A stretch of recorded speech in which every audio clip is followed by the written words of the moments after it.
na sharing sa experiensya o leksyon po of course, no? So mga 7 years ago datoy hitabo nga akong gipamalandungan usa pa ba pwede na tong buhaton para makatabang ta sa formation sa atong mga leaders sa SBEC.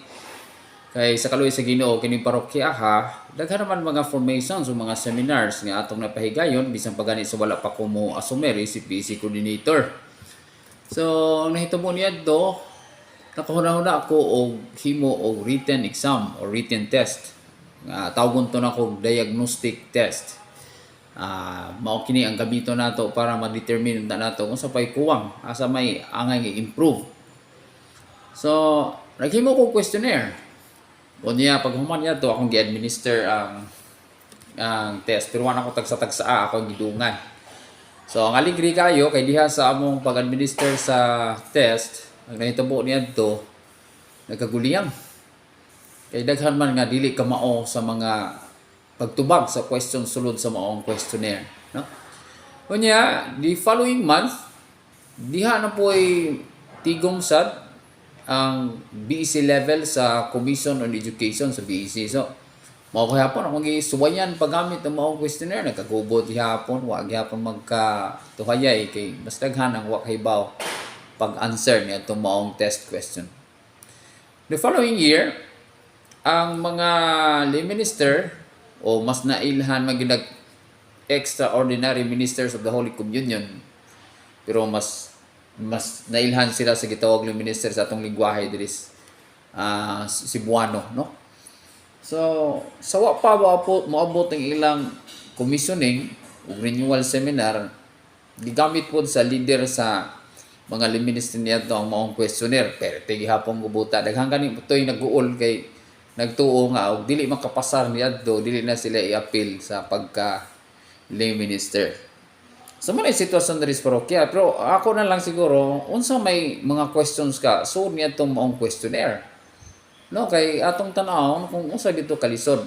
Sige, ang question nadto usa sa mga questions mao ning subay sa atong katisismo, unsa may mga katuyuan sa Dios sa paglalang sa tao. Unsa may mga purpose ba? So, ang nahitabo niya itong mga kaigsuunan, naglisod mo silang tubag po niya na. Pero actually, dili na siya bag-o para na to, no? Grabe lang siguro ang influences Bible o sa lain nga pagtulunan, kaya puro na kita Bible. Pero ang atong katisismo, naghatag ka na to. Bisan gani ang Catechism of the Catholic Church. Guys, good siya mga kaigsuunan o kanang mga katuyuan na. Unya na po na siya sa karaan gihapon nga catechism book nga gigamit nato kanang Baltimore's Catechism na siya sa number 150 nga question. So pero dito sa Catechism of the Catholic Church lang para na siya sa paragraph 1 pa lang gani. So ako na pong tubagon, no, ang katuyuan sa Dios sa paglalang sa tao na itulo. To know Him, to love Him, and to serve Him. So Bisaya pa aron kita makaila kaniya, mahibaw kaniya. Ikaduha, mahigugma kaniya o musilbi kaniya. Mao kini ang pag-establisar nato og relasyon nato sa Dios, no?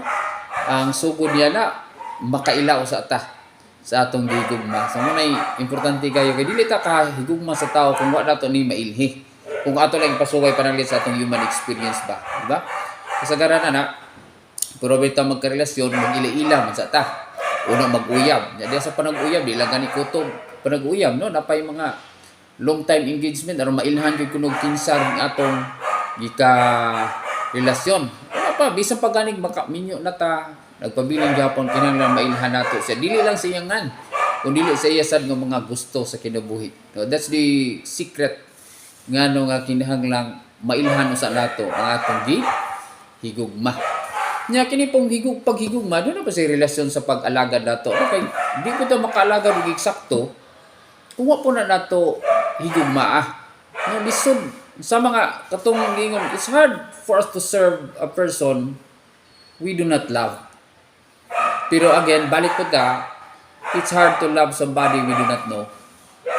So, nani sa mga relasyon ning tulo, mga kaigsunan, and mind you, mao ni ang purposes o mga katuyuan sa Dios nga ngano nga gilalang kita base sa tudlo sa atong katisismo. diya sa CCC o sa Baltimore's Catechism. So nahinaot ko makatabang sa dinhi mo, if you feel nga importante sa ning mga butanga alang sa uwan, palihog lang pud pag share niya. Thank you very much and God bless.